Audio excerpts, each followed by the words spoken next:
Good evening from Johannesburg. I'm Thabi Nkosi. Welcome to Let's Have It Up.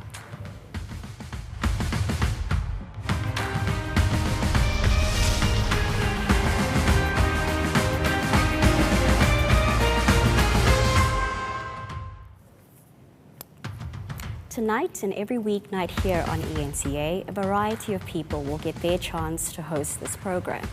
We'll give you, the viewer, a chance to get involved in the conversation.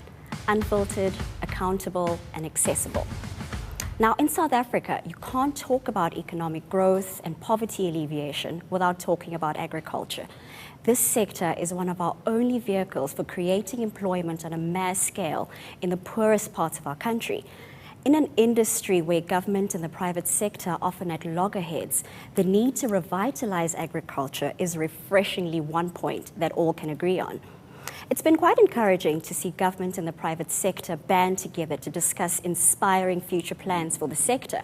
Sadly, however, these discussions almost always fall flat when the issue of money comes up. This is quite concerning because the growth of the agricultural sector not only needs creative ways of bringing in new players, it also needs serious investment in assets, infrastructure, and technology. While we've seen plenty of talk and policies over the years, neither government nor the private sector appear to be putting their money where their mouths are.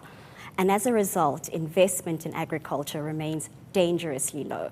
Tonight, we tackle this investment conundrum and seek to understand the reluctance to fund and invest in agriculture from the points of view of both the private and public sectors. You can be part of this conversation. Here's how. Tweet us at eNCA using the hashtag LHIO. Call us on 011 759 6340 or send us a WhatsApp or WhatsApp video on 082 884 6370. And make sure those videos are no longer than 30 seconds, please. I'm joined now in studio by the Director General of the Department of Agriculture, Forestry and Fisheries, Mr. Mlegana, and Executive Founding Director of Yarona Holdings, which is an active investor in the agricultural sector, Mr. Nolo Masite. Gentlemen, thank you so much for joining us. Thanks for having us. Let me perhaps start with you, DG. So agriculture is critical for the economy of this country. We actually saw agriculture playing a central part in President Ramaphosa's stimulus package that was recently announced. But what has been concerning is that over the years, funding to your department has been decreasing in real terms.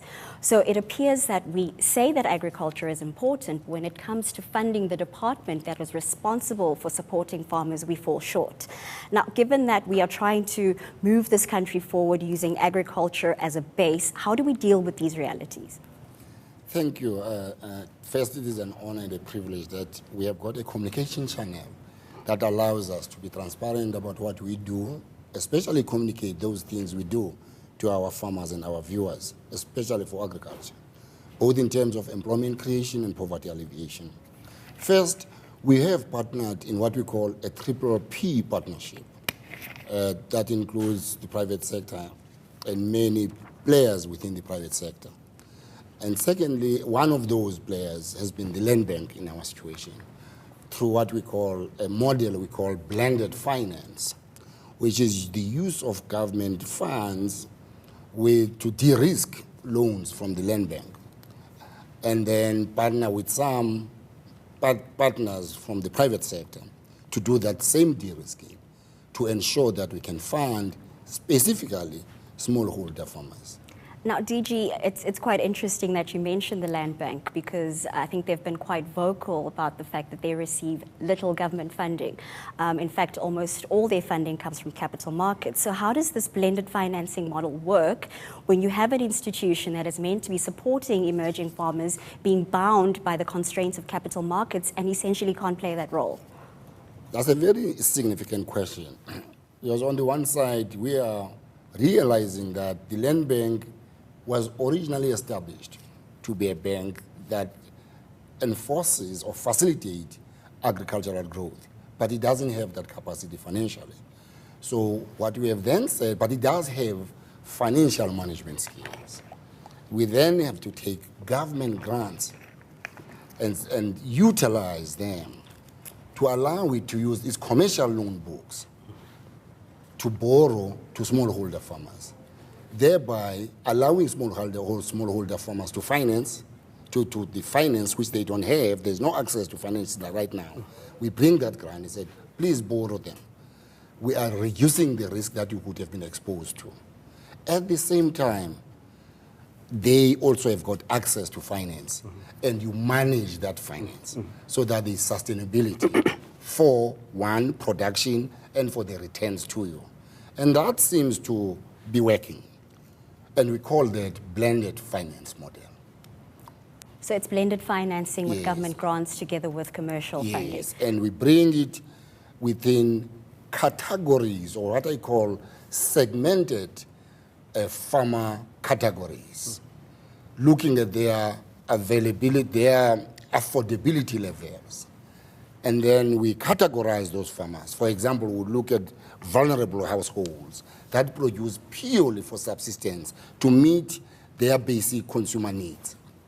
Those, we give them 100% grants, because those are producing for consumption, to alleviate poverty, for food production and food security. Then we go to smallholder producers. They produce, but they produce, then they surplus. From the surplus, they then can sell.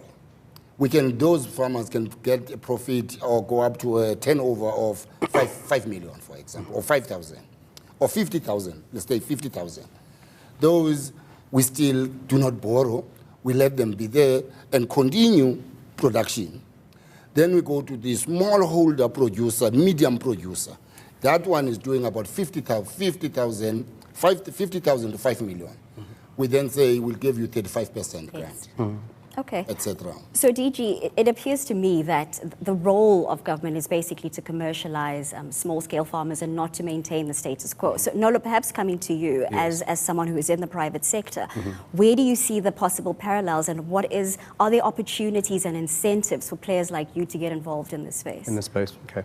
Thanks for having me, by the way, Thabi. And I think it's the DG has actually highlighted quite critical things that are actually happening in the whole commercialization of emerging farmers. Let's not even define it upon race.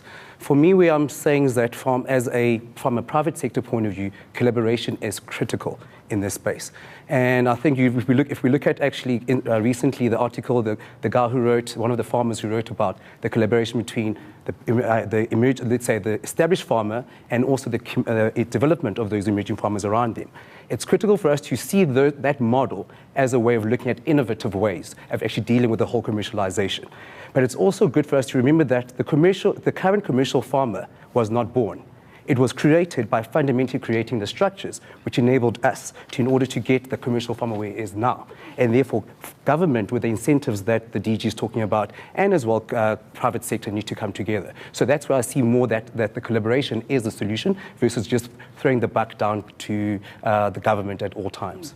And it is those structures that we'll probably touch on a bit later on. Correct. Stay with us as we continue our conversation after the break. Make use of the hashtag LHIO on social media.